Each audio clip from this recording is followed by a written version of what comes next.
Good morning. It is Monday, September 18th, 2017. This is the Bitter Knitters podcast. My name is Jacqueline. I'm joined by Arthur. Hey. And Ryan. Hey. Hi. How are you guys this morning? Alive. I'm okay. I feel kind of perky. I just ate a delicious sandwich. So I'm like, yes, I have energy for change. I wish My I could breasts say are that. perky. Yeah. That's good. As long as your breasts are facing the sun, that's all you need in life, right? It's facing Jupiter, actually, but whatever. But what if one points up and one points down? Then what? I don't know. See a doctor? Yeah, I think I might need to see a doctor. See a doctor. Oh my god. We mentioned just quickly before the call, Arthur and I were talking about the Emmys and how Sean Spicer came out and surprised everybody with his moving podium and kind of, giving a little head nod to the impersonation that Melissa McCarthy had done many times on Saturday Night Live this year. What do you guys think? You think it's good? I think it's hilarious. I thought it was funny. I like that he can make fun of himself. That's Exactly. That's important. Yeah. When you're again, he was a very polarized individual, you know what I mean? It was either that you liked him or you absolutely hated him. And for him to come out and kind of win himself back, especially within that, liberal of a fucking crowd, bravo. Good on him. Yeah. Well, he doesn't come out and seem so humorless. He just came across as such a robot with no personality other than anger. Exactly. So it is kind of nice to see him, humanize himself. Yeah. What else? Anything else that you guys were happy about? I was happy to see that Big Little Lies won. I thought that was a great show, and that made me happy. Honestly, know nothing about the results. That was the only thing I found out. I don't know all the results. I know Donald Glover won. For he made history. And he made history. I don't watch that show. Yeah, he's the first Black director to win an Emmy. So I guess that's good. The Sterling K. Brown from This Is Us, our cry porn show. He won for his portrayal as Randall, which is nice. I don't know all of them. I love the fact that, and I have to say this for people who haven't watched the show, but The Crown, John Lithgow won supporting he was actor. great. Amazing. As Churchill. Yeah, he was really good. I not even recognizable physically. Fantastic. What was the other one that I thought was good? Alec Baldwin won, of course, for playing Donald Trump on Saturday Night Live. Yeah, that makes sense. Yeah, I mean, he did it great. And another historical moment was, I don't know her name, I'm sorry, because I don't really follow the show that well. That show, Master of None, is that what's called, with Aziz Ansari from Netflix? I have no idea. I never watched it. His writing partner is a gay Black woman, and she won, and I think that's the first time a Black woman has won for writing. Wow, that's amazing. Oh, RuPaul won as best host for a reality show, RuPaul's Drag Race. She wins that a lot, though, right? I think that was the first time. Oh, was it? Okay. I think that was the first time. Well, she's nominated every year. Marley's obsessed with that right now. She watches that on YouTube constantly. Everybody loves the show. I don't get it. I like it too, but I don't get why people are super going crazy for it. I think it's just because you got such outrageous personalities. When people watch things like Flavor of Love, or they were watching The Surreal Life, you were looking for that really kind of one oddball crazy person. But on Drag Race, you've got 10 of them. That's true. Right? And you get all our sayings come from there, right? All these crazy sayings. We should do Jacqueline's Drag Race. Oh, God. I don't know what kind of drag queen I would make. Divine. Remember Divine? That would be me. Yes. But not as funny. You're so mean. So let's get into the stories of the week. Okay. This is a big one. I'm sure Arthur heard about this story. I don't know if it was as big a deal in America as it was here. Big story came out that America is basically saying, if North Korea fires a missile at Canada, they're not going to use the ballistic missile defense shield, whatever the hell it's called, to protect us, to stop this nuke from coming. Even though we're in the NORAD headquarters in Colorado, helping them track them and detect them, we have no say because we opted out of the Defense Shield program back in 2005. So, I mean, a nuke could hit us, and that's it. And U.S. policy is to not stop it. Yep.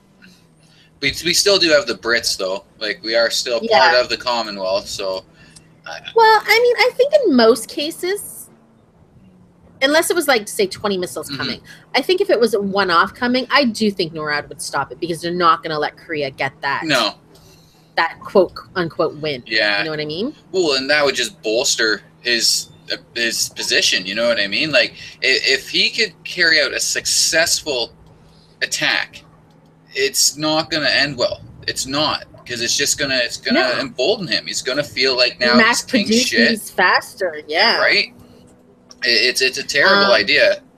I understand what the Americans are saying. Like, I get it. Yeah. I mean, if we opted out of it, we opted out of it. That's our own government's fucking shortcoming. But I mean, I opt out of an insurance policy at work, and then I get sick. I don't get paid. Exactly. You know, they don't give me that insurance money back. Right. So I get that. I mean, we're their biggest trading partner, and we're their next door neighbor. I don't think they're going to let it really happen. Like I said, if a whole bunch were coming, they're of course going to protect themselves first. Why wouldn't they? Yeah. I mean, maybe it's a dare. But I don't know. But the good thing is that North Korea doesn't really hate us. I'm sure they don't love us because we're still the West. Yeah, exactly. But they don't hate us like they hate America or some of the other countries. We've had civilized conversations with them. We've managed to get some prisoners back without them being fucking brain dead. Exactly. So, I mean, there's a slight discussion going on, so maybe that will protect us. Although Trump seems to be trying to, I hate to say his name, ratchet it up. What was he calling? He called Kim Jong-un Rocket Man. Yeah, Rocket Man. Oh, I pissed myself laughing at that. Come on, that's funny. That's fucking... Do you think he really wrote that, or do you think somebody said it to him, he thought it was funny and stole it? I don't know. I think he's stupid enough to actually fucking say it. But I fucking pissed myself laughing when I seen that. Like, that was just clever. It was beautiful. Well, it's the first time a president is actually baiting somebody with your tweets. Like, how immature are you, Trump? Or 45 rather. You know, like, it's so immature.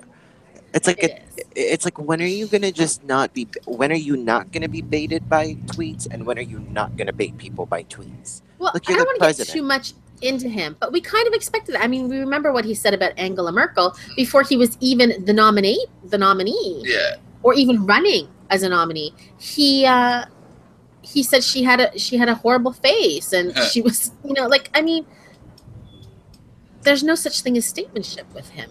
No, he just says what he wants. He's a fucking toddler with no filter. Yeah, but I don't know. Exactly. The Rocket Man thing killed me. Like, it really did. That was a funny joke. I will give it to him.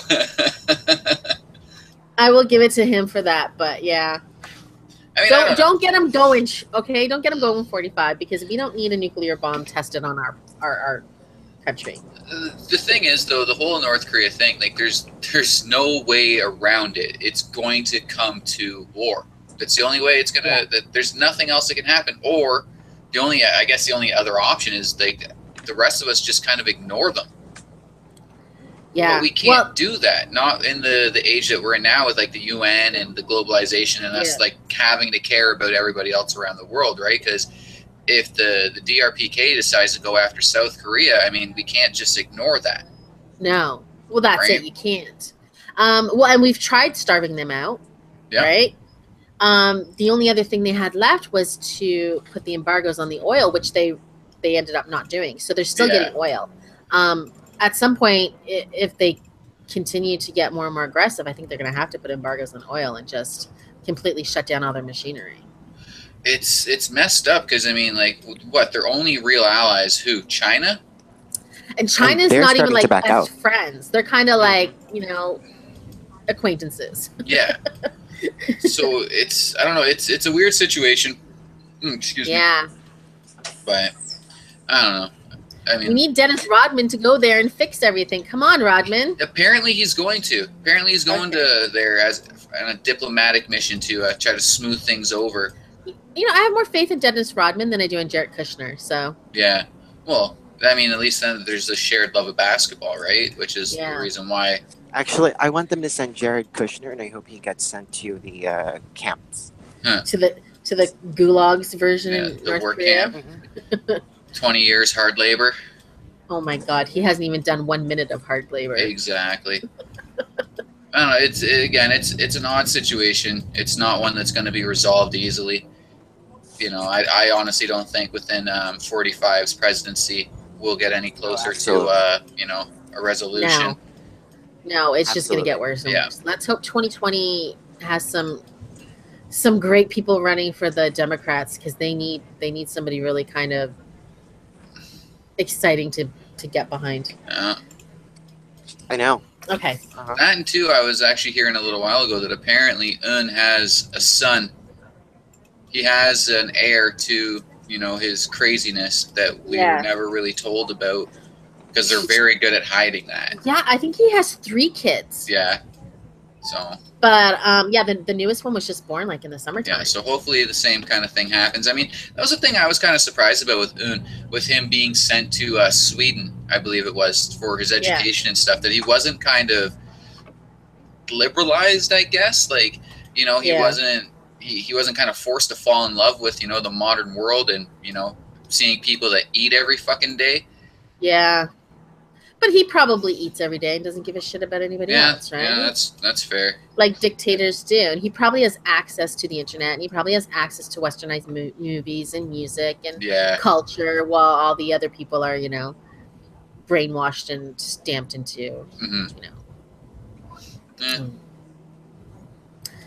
Okay. Well, here's another kind of, I don't know a lot about the situation, but I was reading a lot of stories last week about what's going on in Myanmar. Yeah. So there's a group of people, I guess they live on the western edge of the country. They're called sorry if I say this wrong, the Rohingya? I don't think you pronounce the G. I'm pretty sure it's just Rohingya. Okay, thank you. So it's a group of people. They're Muslims. And they don't have like national like status, like they're not considered civilians of Myanmar. They're stateless, Yeah, stateless, that's the word. There are chances for them to become citizens, but it's apparently very hard and the paperwork is hard to get, so most of them do not make it. Last year, a group formed, or I guess 4 years ago, a group formed. They're called this is hard for me to say, Arakan Rohingya Salvation Army. This is a group of Muslim people standing up and trying to fight the government. This is what their side is. They're fighting the government. They want rights. They want, you know, to get citizenship. The government in Myanmar is known for being pretty brutal. Yep. And they're not taking it. So there's fighting going on. And now burning what people are saying, it's ethnic cleansing. They're burning people in their houses. Babies are dying. Husbands are dying. Sons are dying. And people are fleeing to Bangladesh now to get away. It's pretty scary. I was going to say, it's pretty bad. I was reading an article on this, and there was actually huge news that some of the pictures that were being published were actually fake, that some of the Rohingyas were supposedly setting their own houses on fire, which was absolutely false. So, you know, the news, Australian media was criticized heavily for this, you know, for publishing these pictures. So, without any backing it up to see if it was real or not. Yeah. Now, you know, it's very sad. I think this has been going on in Myanmar for quite a bit of time now. But, you know, the crisis just kind of started where people are fleeing for their lives. Yeah. Because I guess what happened was the ARSA, that's what I'm going to call them. They killed a few military personnel that were situated by the borders, and that's what kind of made the Myanmar military go in there and start killing people. Wasn't it Myanmar that used to be Bhutan? Yeah. No, Burma. Burma. Yeah, Burma. That was it. Yeah. Burma. But apparently, CNN has a story where they went into one of the refugee camps, and you click on the picture and you can see the stories. But I mean, some of these stories are heartbreaking. You got a kid who, literally watched his family get killed, and he's got nowhere to live now. You got a woman whose daughter was too sick. She had malaria, too sick to get out of the house. So the mother grabbed the grandchildren and left, and they burnt the house down. She went back and saw her daughter's, burnt skull. So now they're just attacking basically anybody because they want to see. This is the thing. I get why the military is trying to quell this, because you don't want to get an ISIL situation going on. Nope. Right now, this group says that they're not affiliated with ISIS or Taliban or Al Qaeda or any kind of, that sort of terrorist group. They're not saying that they're terrorists. They consider themselves more, I guess, guerrillas, which is not a much better step up. But hey, it's not ISIS. But what point are they, are they like the NRA in Ireland, or are they like ISIS? These people aren't fighting for an ideology, though.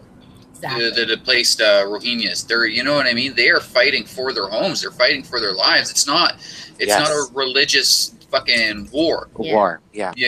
And the thing that I find the most shocking about this whole damn thing is that Myanmar is a predominantly Buddhist country. That was one of the points I was going to make. Right, to be pacifists. Exactly. So, you have to imagine that most of even their military personnel are Buddhists, and they're sitting there fucking doing this kind of shit.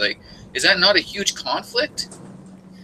I would assume. Right. Now, what I was reading is the president. She was just in Canada too. The president of Myanmar. What's her name? Aung something. I don't know. Aung. Just call her Aung. Aung. She because the way their government's set up, she doesn't directly control the military. Yeah. So the military is actually the ones, kind of calling the shots here. And people are, trying to say, oh, she's not doing anything. She's a monster. I don't know. I don't know enough about the situation to say how much of a monster she someone has is. Into this. Yeah. But I mean, Myanmar is, like I said before, it's had a lot of human rights violations in the past. So. Yeah. In the past, this isn't the first time. I think a lot of people forget. Especially Western countries, no offense to the Westerners, but I think a lot of people forget, they hear something crazy on the news, they think, oh my God, that's crazy, what's happening happening in Myanmar, what's happening in Bhutan or whatever other country, and they don't realize, but this has been going on for decades sometimes. You know what I mean? Status quo. Yeah, it's in the Philippines, like this whole war that's been going on between the North and the South, it's been going on for decades. Yeah. It's not something new. It's just now new to you. Like I always say, it's new to you. Well, yeah, because now it's coming to the forefront, right? We don't hear about these things. I'm just reading here in the story. They're saying for half a century, this has been happening to the Rohingya. Basically living in apartheid, this is literally the apartheid existence. Well, can you imagine being told that you are stateless? You have no identity, no right to vote. Yep. No right to vote, no right to say, no right to help. They're not going to help you. They don't care about you. It's a messed up situation, and the weird thing is, it's not the only place that it's happening. No, that's the thing. This is just the one that's making the news this week. It's kind of the same thing with the Kurds in and around Iraq and all that stuff, right? The same thing. There's stateless people that have been fighting for a home that, their ancestors can claim for thousands of fucking years, but the government doesn't give two shits. Yeah. I don't know. It's messed up. And you can look at Palestine. You can look at Darfur. Exactly. You can look at, there's people all over the world. You're right. It's nothing new. It's nothing new. It's not a new thing. I mean, we're not invalidating their struggle, but it's just not new. But it's definitely scary when a whole group of people can be wiped out. Like we saw that during, the war in what used to be Yugoslavia, right? But this is a typical norm. You think about the indigenous people in Australia and how, for such a long time they were fighting to be equal, on their own turf, on their own land. You got to consider that. This has been going on everywhere all over the world for God knows how hundreds, if not thousands of years. There's an expert here. His name is, let me read it here because I want to make sure I say his name, Ali Rayas. So he's a professor of politics and government. He studies Islamic militancy in Bangladesh. But he says that you have to be careful with this group because in the southern Philippines, like you were saying, the Islamic State grafted itself onto the local separatist insurgency. So basically started out as kind of freedom fighters. that the Islamic State did get their hooks into. Yeah. I was thinking that myself is like because even in that article you sent about this story, and a mom was telling these young men, you know, stay and fight, which I can respect. I mean, you're being displaced from your home. You fight for your home, you know, but exactly that. When does it cross the line to now we're going to start radicalizing these people into an ideological war rather than a war for, you know, your fucking home and your livelihood? Yeah, I'm sure it's a fine line, right? Right. Because they are essentially being attacked because they're Muslim. Exactly. Which easily that line could be crossed. I kind of have the feeling that, like, this whole situation is crying for international intervention. But I have a feeling that once that line is crossed and the international community steps in to help is when this will turn into an ideological war. That's the problem, when the West comes in and tries to help and appoints somebody who's pro this, pro that. Yeah. Without having necessarily the sensitivity to the nuances of whatever's happening. What's going on, Right? Yeah. Because, I mean, let's face it, in the West, we don't really have the best track record of really giving two shits about your religious fucking borders or anything. It's just like, no, fuck you. You're all going here. You don't like it. I don't know. Deal with it your fucking selves. Bye. You know, exactly. So bye. It's a messed up situation. That, again, kind of like the North Korea shit. It's gonna get a hell of a lot worse before it gets any fucking better. Yeah. Yeah. Well, we haven't. Sorry. No, I was just gonna say, like, you know, hope for the best. Hopefully at least some of these refugees can get some life somewhere. It's sad. Well, and that's it too, right? When the international community, when are we actually going to say, like, these are worthwhile refugees? Yeah. You know, which is kind of a horrible thing to say, I guess. You know, I can understand a lot of people not liking the worthwhile refugee fucking statement I just made, but it's the truth. Like, these people are real, true to form fucking refugees. They are being attacked for no damn reason. They're being displaced for no fucking reason. Their lives. You know what I mean? They're not running from an economic downturn that they caused themselves. Like, these people are being attacked for no other reason than just being alive. Yeah. Well, I was reading one of the stories. The lady was talking about, she got into the boat with her family and some other people, and they were about to cross the river into Bangladesh when the Myanmar military showed up and shot the first two boats. And she's like, I guess everybody died. There was bodies floating everywhere. They hid in the bushes. Jesus. Yeah. It's definitely a humanitarian crisis. Like, we need to do something here. Oh, something has to I don't know. That's the problem. I don't know, because the more we stick our fingers in the pie, the worse it gets. Exactly, and it keeps showing and showing and showing that, like, the Western intervention isn't really the best way of going about it, but leaving people to their own devices is obviously not fucking worked out either. It's not helping. I was going to say, it's not helping either. You know, does the UN step in? I don't know. I'm sure we'll be seeing. I'm sure within the next couple months we'll definitely be seeing that. You know, we're getting a few thousand Rohingya refugees coming to Canada for sure. Which should be great, because that'll bring out, you know, all the idiot racists. Oh yeah. Oh, there's their $7,400 a month. Fuck's sakes. So dumb. Let's talk about some more fucked up things worldwide. Now, anybody who knows me, and Arthur's gonna laugh at me for this. I always say I'm never going to go to Mexico, because Mexico is a crazy place right now. You're not even safe in the resorts in every situation. There's been a lot of Canadians killed there, and, you know, I'm never going to go there. And I mean, maybe in 20 years if shit calms down, but it's insane there. So last week, a location scout for the TV show Narcos, it's a big hit show. His name is Carlos Munoz Portel. He was shot to death while he was scouting locations. They don't know exactly what happened. All they know is they found his bullet-ridden body in one of the provinces. And, I mean, he was scouting kind of in the same location as the freaking drug gang lives. Exactly. Yeah. Like, you know, it always comes back down to my play stupid games, win stupid prizes. You're going to go into a place that you know has heavily trafficked drug dealers and, you know, cartel action and shit. And you're telling their story. You know what? Exactly. And you are not fucking heavily armed yourself. You are not, you know, surrounded by a security detail. Then unfortunately, this man got what he fucking asked for.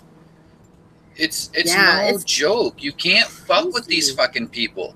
Like, they don't care about your life. They don't care about your fucking humanity. Like, they just care about killing you. Exactly. Well, why do they have to film? I mean, I know they're filming about Mexico, and I know it's mostly, Latino actors, which is great. Mm-hmm. But, I mean, you could just film in, like, freaking New Mexico or fucking Arizona. Yeah, but I'm sure some asshole would make some appropriation comment about that shit and how it's not I appropriate living my life alive. It's not true to form because you're not in Mexico, and then it's not right to not go to Mexico because they're not violent, and then Buddy gets shot to death, and it's like, oh fuck, well they're still not all violent. Like, I don't know. Well, this is the thing though. So now the production, they're questioning whether it will continue in Mexico or move back to Colombia where it began. It's pretty bad when Colombia is the safer choice. I was gonna say, fuck's sake. Not that Colombia is a better choice. Oh goddamn! But it says, I mean, it would put hundreds of jobs for that series that work in Mexico. Those will disappear. Yep. Oh yeah, but I mean, if I'm an actor or I'm a crew member, if I'm a crew member and I live in Mexico, I'm gonna cross that border. I'm sorry. Like Venezuela, take me. Oh, Venezuela is not really a good I was going to say, that Colombia, says a lot. Jesus. But yeah, I mean, especially the border towns, they're apparently really crazy. Yeah, the north of Mexico is a fucking war zone. Like, it's an absolute war zone. And that's the thing about going to the resorts and stuff. Yeah, there's incidents where people fucking die. It's unfortunate. But at the same point in time, I always kind of think of, like, what the fuck are you into? Yeah. Everything that I've ever looked into, that I've ever read, shows that these cartels have their fucking hands deep within the resorts. Within the resorts. Those things you think any business is running in Mexico without the cartels? Right? And those are billions of dollars a year for these fucking people. Yeah. Legal fucking money, and a great way for them to launder their cash. They're not really gonna want to fuck around with that. They want that revenue coming in. So I do kind of laugh at people when they say, "Oh, I'll never go to Mexico. Oh, it's so dangerous. It's so dangerous." Like, whatever. Like, you can get hit by a fucking bus today. You can get hit by a stray bullet in a restaurant in fucking Toronto today. Like, that wasn't a stray bullet though, but yeah. But you know what? I know that was a calculated murder, but at the same point in time, there could have been a stray bullet. Somebody could have fucking died. That's happened. Yeah. I hate when people say that they're too scared to go and see the world because of what might happen. Yeah, I don't care. I'm too scared to go to certain places. I'm not going there. There was just an attack in London the other day. Doesn't mean I wouldn't go back to London. There's been attacks in Germany. I'll be in Germany in a few months. Yeah. Like, I refuse to live my life scared of the fucking world.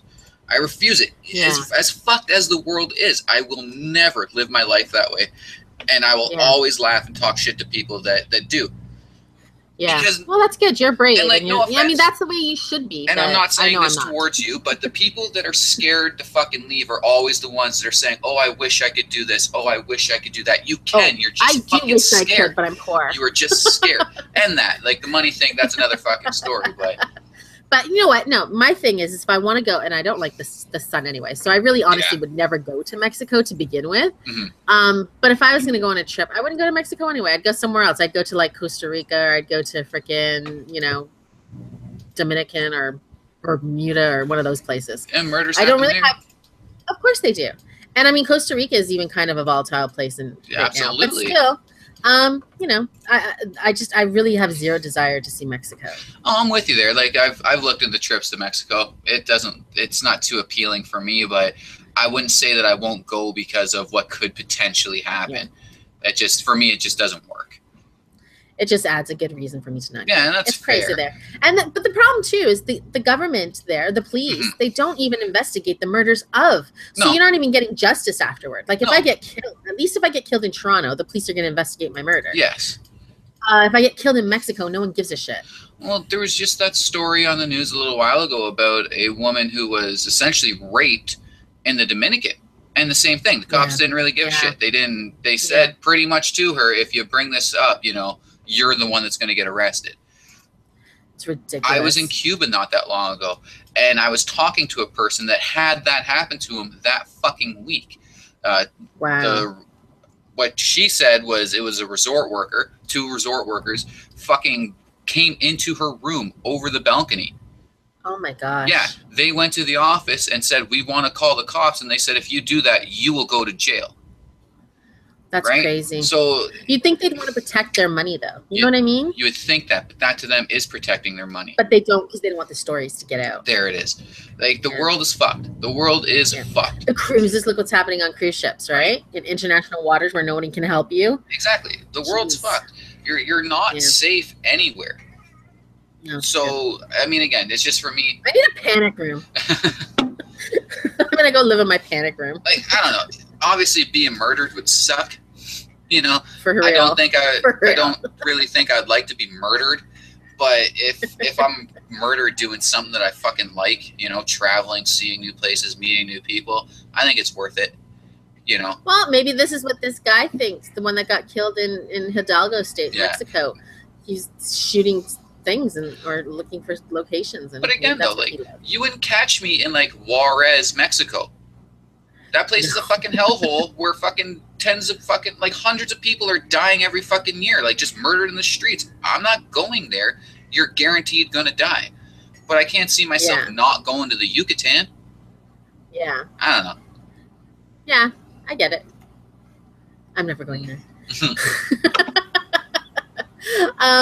So, you know what annoys me? So, I mean, I'm not a prude by any mean or anything like that. Yeah. I don't get the wine mommy thing. It kind of really annoys me. I'm a wine mommy. Okay, so you like to drink. Wonderful. Yeah, congratulations. I don't care. But you really need to like brag about how you're like sneaking wine to your kid's soccer game and stuff. Like, that's just really weird to me. Maybe because I don't drink a lot. But so now there's a mommy wine festival somebody's trying to organize. And people are all outraged because why should you go and drink wine while you have a small child? Well, your life shouldn't end just because you had a fucking kid.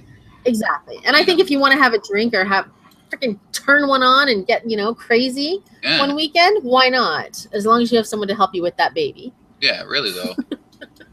But yeah, she's facing a lot of backlash. Yeah. She's saying if it was a man's beer festival where babies were welcomed, it would be celebrated and it would be revered. I don't know if it'd be that much revered, but it's kind of the norm. I don't know if I agree with that though.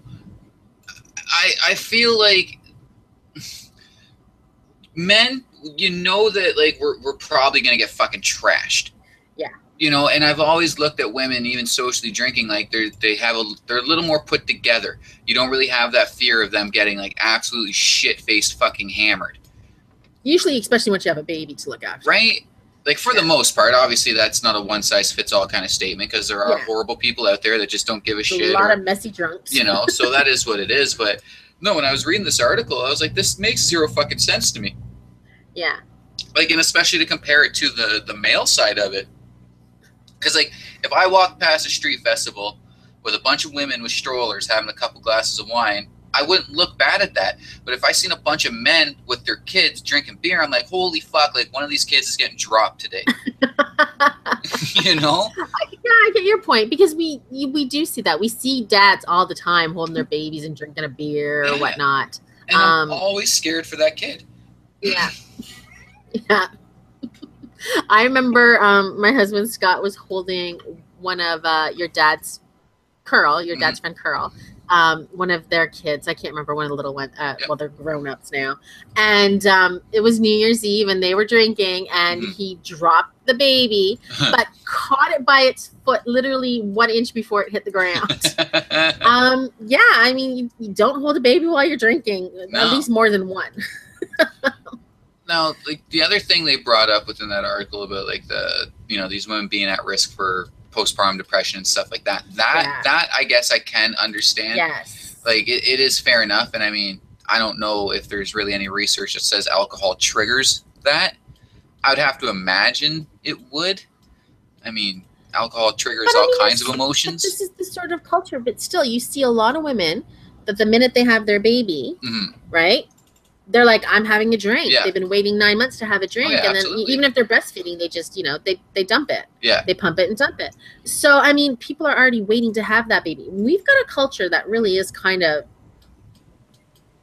kind of revolves around alcohol and having a couple drinks. Yeah, no, absolutely.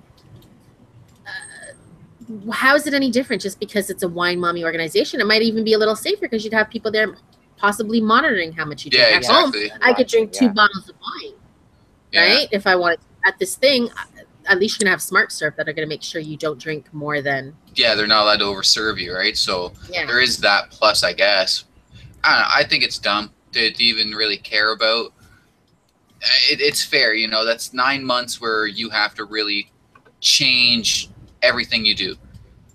And, we are a social creature. We put a lot of weight within our social status and our social climbing, and drinking is a huge part of that because it gets you out, it gets you in those circles, it gets you out talking, loosens you up. And people want you to drink, I'm not a drinker. I really am not a drinker. And when I was pregnant with my kids, I had no problem not drinking. Yeah. But people would want, you can have a little glass of champagne. It's not going to hurt you. Yeah. They really want you. You can have a drink. It's not going to hurt the baby. A lot of people really try to make you do that. But I think people who try to, or rather, people who have to drink to be social, to me, it's like, that's so sad that you have to be like this in order for you to be a functioning human being. Yeah, because I do have friends and I do know people, no names mentioned, who are like this, who just, like, you can't talk about anything beyond, outside of alcohol. Like, I know a person who constantly would message coworkers and be like, oh, hey, let's have a drink after work. And it's like, really? Like, why?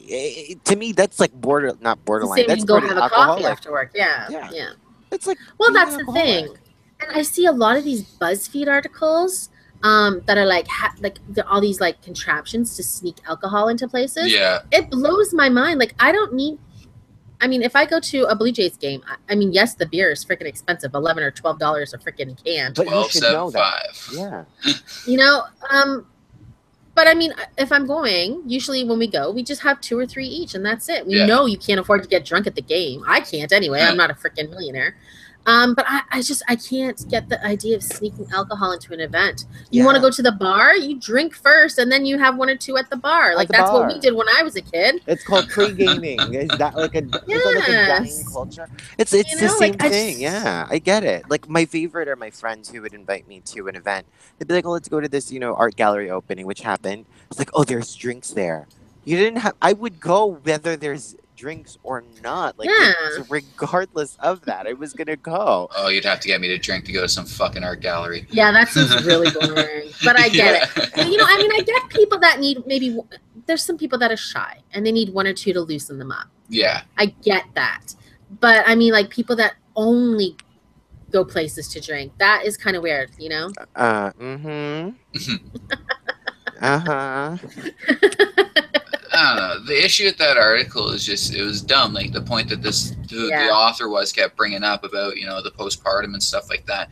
I mean, again, I'm not a mental health fucking professional. I don't really know the ins and outs of it, but I don't feel like alcohol would trigger it. I feel like if it's going to happen, it's been happening. Exactly. They probably already are doing something. I mean, somebody who's going to go to the Wine Mummy Festival is probably already daytime drinking anyway, in my opinion. Yeah, possibly. And there's so many moms that are daytime drinking all day, every day. So it's like, they're like a glass of wine after work, and it's like one of those giant freaking glasses, decanters. My favorite comment from this weekend will always be, I only have a glass of wine after work. So if you work 7 days a week, you have a glass of wine every day after work. Like, sometimes you need it to unwind. I'm not going to judge people that need to have a drink to unwind at the end of the day, as long as it's, you're keeping it in check. Just not until 1 o'clock in the morning and you have half a bottle of Jack Daniels. Well, exactly. Yeah, right? That's a problem. Exactly. That's not social drinking. That's not even like just the one, like having a beer or 2 when you get home from work, just to kind of calm down, get over the work day. I have no issue with that. I have no issue with these moms trying to get out and do something social. Exactly. Again, if they're not being overserved. Really cut off as a mom, like really as a small child. You're a lot of times cut off from the world. And like, that's the thing too. Like, I feel like that's kind of what this article was implying. It's like, no, you're a mom and the only thing you can do is sit at home and watch that kid. I hate that shit. That's just judgmental mommy things too, though. Right? Yeah. Now, I'm Mommy sorry famous. that, you know, you're the perfect fucking parent and little fucking Timmy is going to be the best fucking kid ever, but not everyone's fucking you. Like, don't... And remember, Timmy will be spelled Tymmy. Yeah, exactly. Yeah. Yeah, exactly. Part of the fucking... Not everybody's perfect, and if somebody wants to go out to the mommy wine drinking festival, fucking let them.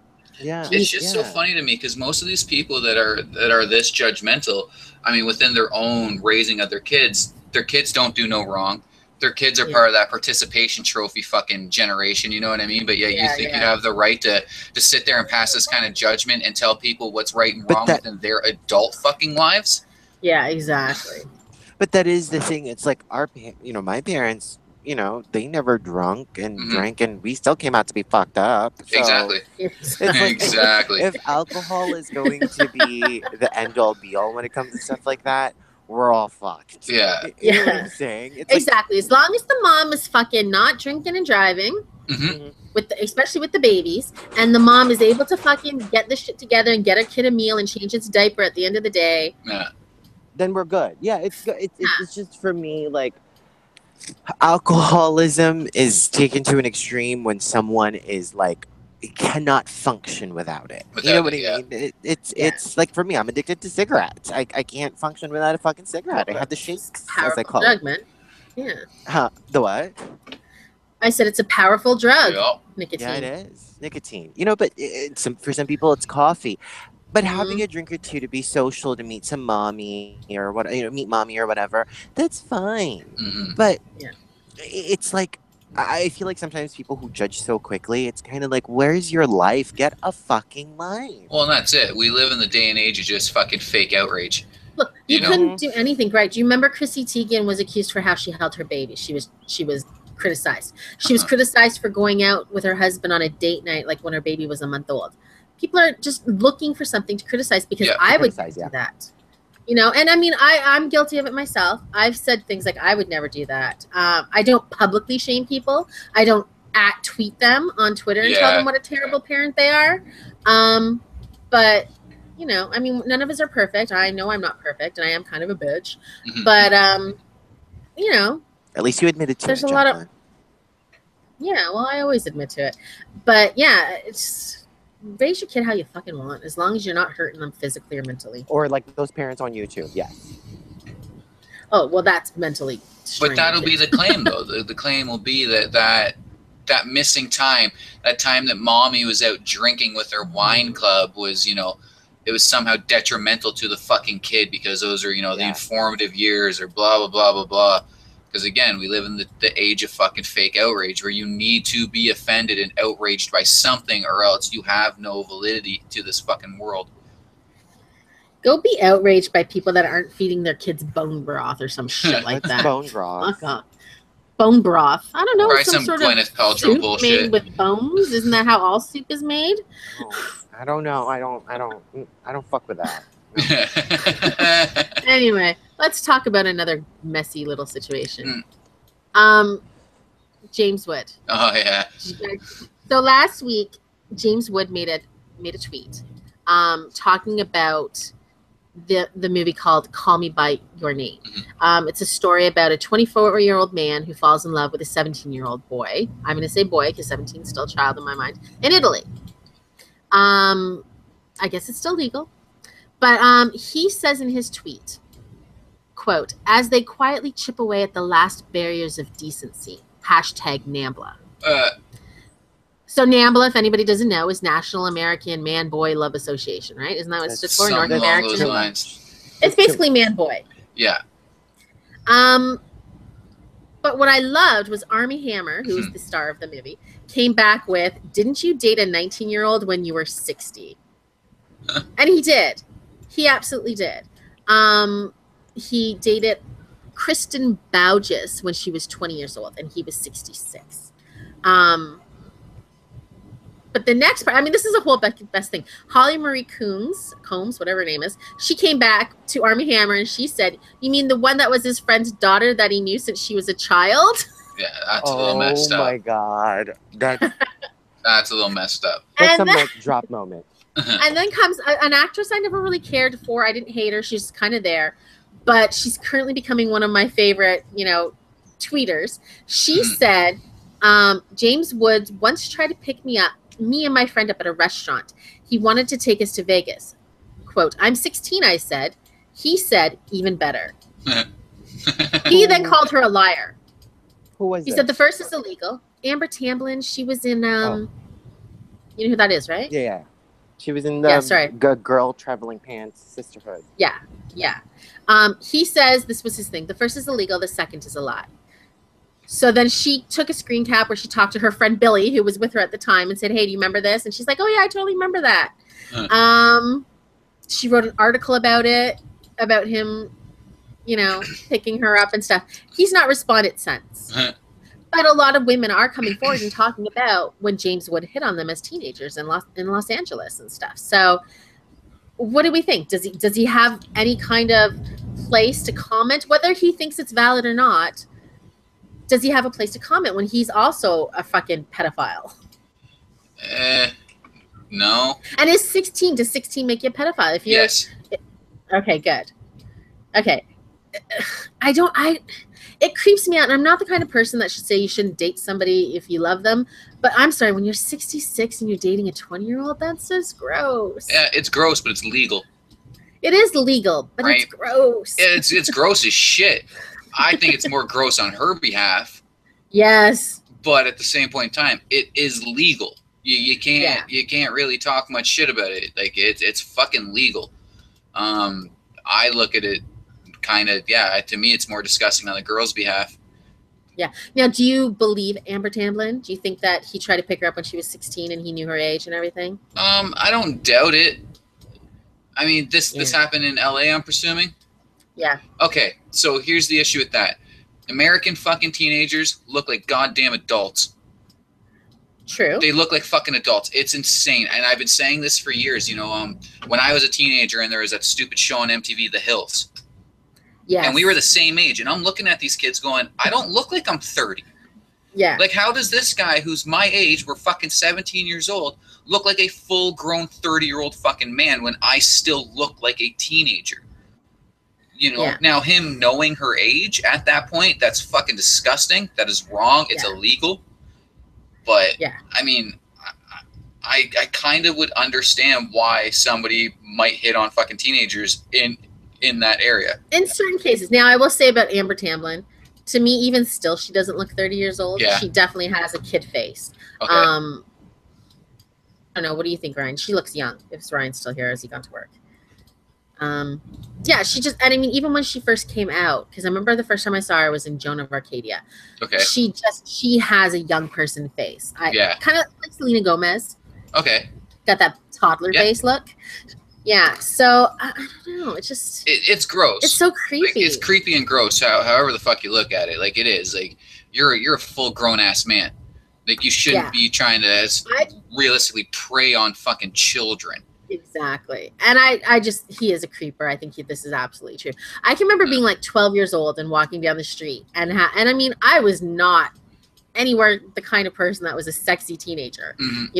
I was a freaking tomboy wearing like cut off shorts and, a boy's t-shirt. And guys would like honk their horns and yell at the window, hey baby to us and stuff. And it's just like so bizarre to me. And I mean, then I was like 14, 15, and you'd have like 30-year-old guys pulling up beside us and be like, hey, you want to ride, baby? Yeah. Just like some men, and I won't say all, some men are such creepers and perverts. Like, just cut it out. Yeah. I don't know. It's weird. I don't know. I don't even know if there's an argument to be made about that. You know what I mean? Like, I've heard some of the rhetoric on the behalf of these people that, catcall and shit like that. Because obviously, with third wave feminism, that became a huge fucking issue.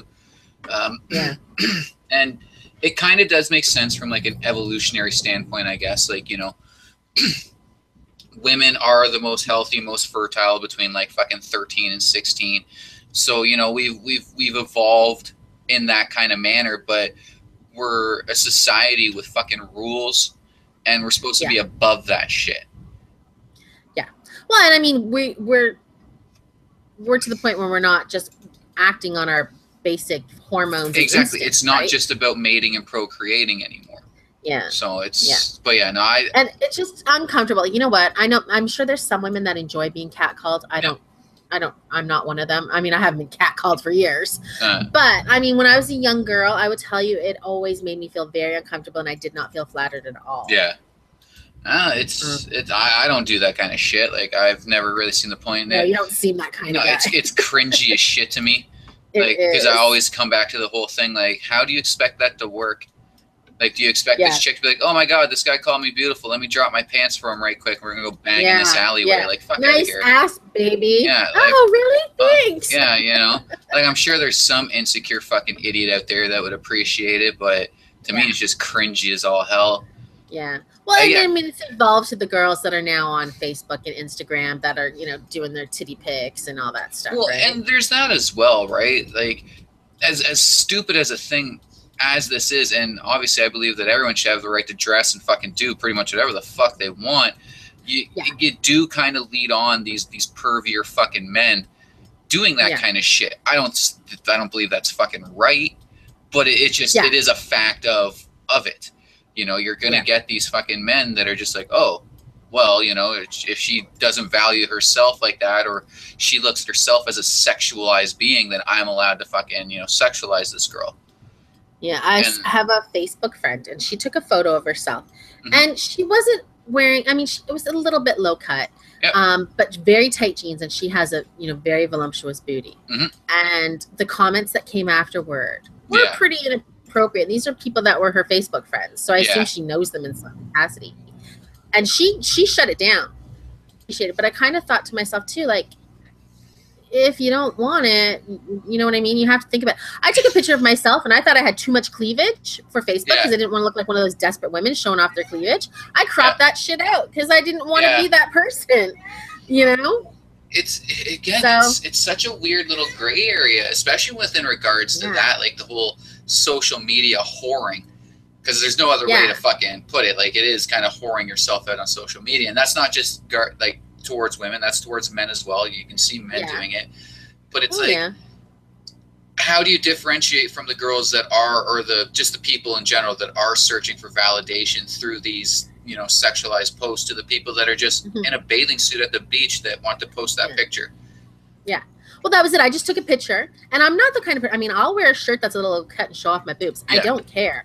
I'm not a prude, but I just thought, oh, if I put this on Facebook now, am I going to look like one of those desperate women in their 40s that are trying to get some attention? Yeah. I don't want that. So that was it. I cropped it out, even though I thought I looked great for a change. It's I don't know. It's just so fucking weird and desperate to me, and I've never understood that whole kind of thing, like where you have to make these weird, creepy fucking comments. Like, and not even like creepy. Like, you know, I see guys on my Facebook fucking list all the time on these like celebrity pics, like, oh, beautiful. Oh, you're so beautiful. I'm like, what the fuck do you think you're going to accomplish? Do you think she's going to read your one comment out of the 10,000 other horny fucking men and be like, oh, I love this guy now. He thinks I'm beautiful. It might be hard to be a guy, though, because, you know, like, I have friends and they post pictures, and I have no problem being able to say to a girl I work with, oh, you're so beautiful. Yeah. Right? And I'm sure it's not coming across as me being creeper. Yeah. You know, or if I see a picture, like if you were to post a picture and I thought you looked good, I'd be like, oh, what a handsome picture. Yeah. It must be a lot harder for guys, because it's kind of like, what's he trying to say with that one word, beautiful? Well, and that's it too, right? I always look at the worst, especially when it comes to men, because I know how fucking like pervy we can be. Yeah. And anytime I see that kind of stuff, that's instantly where my mind goes, like, oh, you fucking thirsty degenerate. Like, just get on fucking Tinder, man. The fuck is wrong with you? Like, you know, but it's I get that point. Like, what point is it? It must be hard to be a guy and not be a creeper and trying to give a nice compliment without trying to seem like, you know, a sicko. I mean, to me, like, just don't do it to fucking random celebrities and random fucking people on the internet. If it's someone you know, I think, like, if it's someone you know, obviously I think you have the right to say, hey, you look really good. You know, but to say it to a stranger, it definitely crosses that line of now you being a fucking pervert. Yeah. So, like, my husband would comment on a picture of your wife, and he'd say, you look beautiful here. Yeah. You know, he's not being No, exactly. I wouldn't look at that and be like, oh, you fucking filthy perv. Sicko's trying to get with my woman. But like, if I seen him do it to like some fucking just rando fucking like K-pop star or some shit, I'm like, bro, we know you're jerking off to her. Like, give it a rest. Sick. Like, you know, Ted Cruz. Yeah, like Ted Cruz.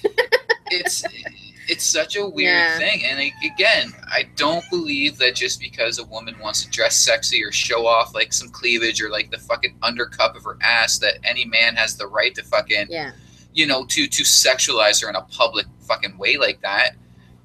Now, but again, though, there's a little bit of a gray area there, because if that woman is doing it to be sexualized, then fucking by all means, she's asking for it. Same with the guys. Like, if some fucking ripped fucking buff dude decides to take a picture with no fucking clothes on, just cupping his dick, you know, just to keep it fucking PG, you know what he's doing that for. Exactly. That's not to be like, hey, look at my muscles. No, he wants that validation. So he wants the girls to be like, "Oh, you look hot, sexy." Exactly. So by all means, women, get on there and fucking thirst the shit out of that motherfucker. You know, when a fucking porn star or someone who is like, you know, historically in that kind of mentality where they are searching for that validity or that, you know, that acceptance, I guess, then I don't see an issue with it. But just some woman walking down the street or some woman on Facebook fucking, you know, with her cleavage showing, I don't think that anybody has the right to sit there and sexualize that person. At least not in public. Yeah. I mean, what you think is what you think. Yeah, you want to jack off. You know what I mean? Later, exactly. Like, no one can control what you fucking think. So I mean, by all means, fucking have at it. But it's just so weird and cringy, and people have to realize how off-putting that is for a lot of people. Yeah. Again, like, I've always had that thought. What the fuck do you think you're going to accomplish with your vague fucking, oh, you're so beautiful? Like, yeah, it's always kind of weird to me. Like, when I have this Facebook friend I made, and I just met him through a video game, and he friended me and my whole group of friends. And, but I see him posting on, like, not even like people I know as real celebrities, like, it's maybe they're models. I don't know. Instagram model type people. And just like some of the, he'll share a picture and be like, she's so beautiful. And I'm thinking, your wife must feel wonderful that you're sharing this. Right? Like, it's just fucking, it's so weird and cringy. But at the same point in time, like, married or not, like, we all look, we all have fantasies, we all still find people attractive. You know, you can't really gripe on somebody for that. But I mean, you have to have some fucking tact and some common sense. It's weird. It's pervy. And I mean, I'll point out a woman. I'll be like, Scott, look at that hot chick. Yeah, no, absolutely. I don't have a problem with that. But yeah, it's kind of like you still have to conduct yourself in a respectful manner on the internet. Yeah, that's not fucking rapey. Yeah. And I mean, as far as James Woods goes, that guy seems like a fucking rapist. Oh, you know what? We'll have to talk about this at some point. But I go to this website called Crazy Days and Nights. Okay. And he does a lot. His name is NT Lawyer, and he's apparently an entertainment lawyer. Okay. And he does a lot of blind items. But he's been talking for years about not just the pedophile ring that supposedly is in Los Angeles. He talks about the prostitution ring that pimps out these young actresses.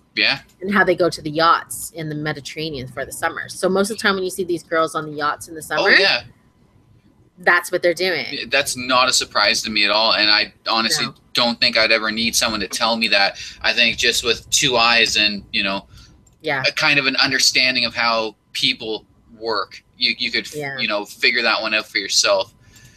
You know, and again, with this whole Instagram famous kind of bullshit that we live in now, you see so much more of it, where it's that's all these people are striving for, is to get those pictures on the yachts and shit like that. But you don't realize what they're doing to get on them. Exactly. You know? So like Lindsay Lohan was on yachts constantly for the last 10 years, right? So you don't really know what she did to be there. Who she did to fucking be there is more most accurate. of the time it's the rich Saudis. Exactly, right? Not always, but a lot of them. Yeah. And let's face it, they got more fucking money than sense. They'll pay that kind of money to have some celebrity whore there. It's nothing to them. Yeah. It's literally not a drop in the bucket. No, it's disgusting. It's horrible. I know last year they had a list of what the people were looking for, basically. Yeah. They had a list of what people were looking for, and they wanted a Duggar. Ugh. But I don't think they got a Duggar. What? But can you imagine that's what they want? because that's considered like, you know, most of them are virgins or they've only had sex with their husbands. Yeah. You know? They wanted to die. I hope they weren't going for the mom duggar because that vagina is real. Yeah. They'll fucking slip inside. That's just, I don't know, it's weird. And I've always kind of had that feeling about Hollywood, not ever fucking being there, not being in the inner circle, none of that shit. But you know, like money breeds degeneracy. Fame even breeds more degeneracy. Because now you have this feeling of like, I'm kind of untouchable. I can do whatever I want. I have the money. I have the name. I have the power. So, you know. And you see these people are running wild. And look at the athletes, you know. Exactly. They have nobody to help counsel them. So they're like beating their wives or they're still in drugs. And, you know, it's crazy. When Logan was little, Scott's aunt, her children were in like commercials, and his cousin Emma actually was in a few movies. She really wanted to take Logan and take him to auditions and stuff because he was such a cute little baby. And I really kind of thought about it. I was like, you know what? I don't really want to, because I thought, what if he was one of that percent that became famous? Yeah. You know, I don't want my kid to be a freaking Danny Bonaducci or Lindsay Lohan. But no, I don't mean a ginger. I mean, I didn't want him to be, you know, a drug addict at like 14. Yeah, no, exactly. Like there is that aspect to it. But yeah, you know, like, you know, it's true. It's the fucking evidence is there. Like, name me one fucking era where there has been celebrity where there aren't these fucking crazy celebrity scandals. Not to say that, like... Not since the beginning of time. You know, not to say that it doesn't happen in regular people's lives. Obviously, there's weird shit. But I've always kind of looked at celebrity as that kind of weird fucking, like, kind of carte blanche. Like, these assholes feel like they can just do whatever the fuck they want. For the most part, they get away with it. Yeah, and you would think, you know, oh, it's modern times. No, it still happens. It still happens. Yeah. You've got, like, moms that are willing to literally whore their daughters out to get a job. You know? And I mean, I don't know if any sex happened, but look at Brooke Shields. Yeah. She was playing a child prostitute at the age of 12. Right. Where she was doing nude scenes. You know? That's not normal. Or even fucking, what's her face? Drew Barrymore. Growing up with famous parents. And like... Her mom was taking her to Club 54 at 8 years old. You know what I mean? Like, she's a fucking what? An 8-year-old coke addict?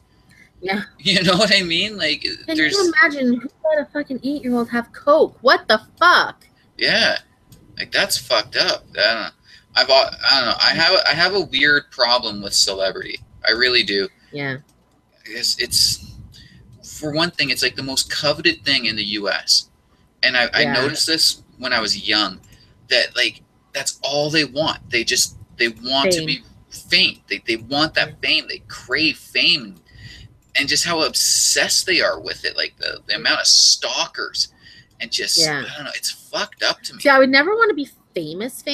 I'd rather be rich. I'd rather be unknown and rich than famous. I don't care about being famous. No, fame's, it seems like a fucking, you know, a shit show. More. Especially if you're already fucking got problems and then now you're famous, you're really fucked up. I can remember a story Robbie Williams told about a time. He did not like to be alone. So he always had someone was with him, you know, his personal assistant, whatever. And he said one time he woke up, it was like 11 o'clock in the morning. He woke up and nobody was in the house. There was no bodyguards. There was no assistant. There was no maid, no gardener, nothing. And he got so freaked out. He took his freaking anti-anxiety medicines and went back to sleep until the next day. Jesus Christ. I don't know. It's weird. And I just don't know how to express it. Like, yeah. Obviously, I don't want to do away with celebrities. I mean, I love movies. No, we need them for our TV. Know, I like movies. Yeah, I like music. I don't want to do away with that shit, but it's true. I think there needs to be more scrutiny. We need to stop just kind of letting them get away with their fucking nonsense. Yeah. They need to be held accountable. Yeah. And I mean, I don't know if it's who could do it, whether it's SAG puts it in or what.